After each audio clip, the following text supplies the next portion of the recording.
Hello everyone. Let us explore a fascinating geometric shortcut. This is a parallelogram ABCD.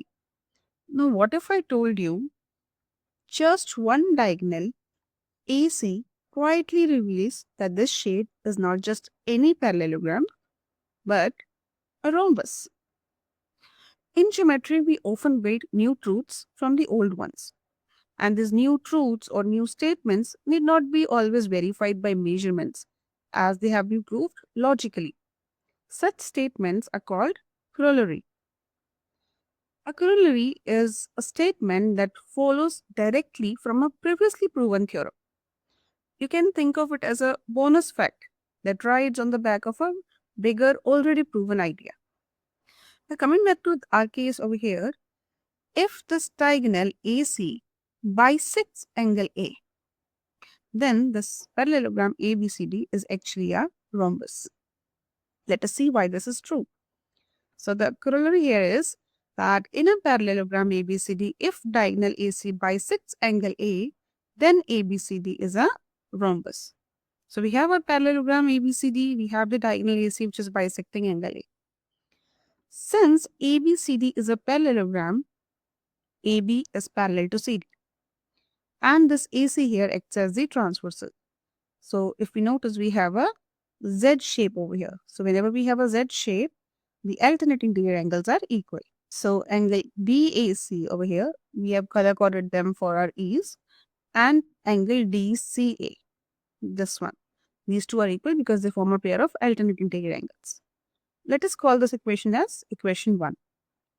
Similarly, BC is also parallel to AD and AC is the transversal.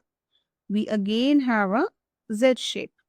So now the angle BCA, the green one, and the angle DAC, the purple one. These two are also equal because they form a pair of alternating interior angles. Let us call this equation 2. But it is already given that AC bisects angle A, which means this angle BAC, the pink one, and this angle DAC, the purple one, they are equal. Let us call this equation 3. Now, if you notice over here, if we just substitute these values from equation 1 and equation 2, BAC which is equal to BCA, let's put BCA over here, DAC which is equal to BCA, let's put angle BCA over here. So we get that DCA, the orange one, and BCA, the green one, these two are equal, which tells us that AC is also bisecting angle C. This is one intermediate result that we have received. Now, we have lots of equations over here. If you look at them closely, let's look at this angle BS. This is equal to the orange one, DCA. And DCA is equal to angle BCA. So this tells us that these two angles are actually equal. Let's write them down. Angle BAC is equal to angle BCA.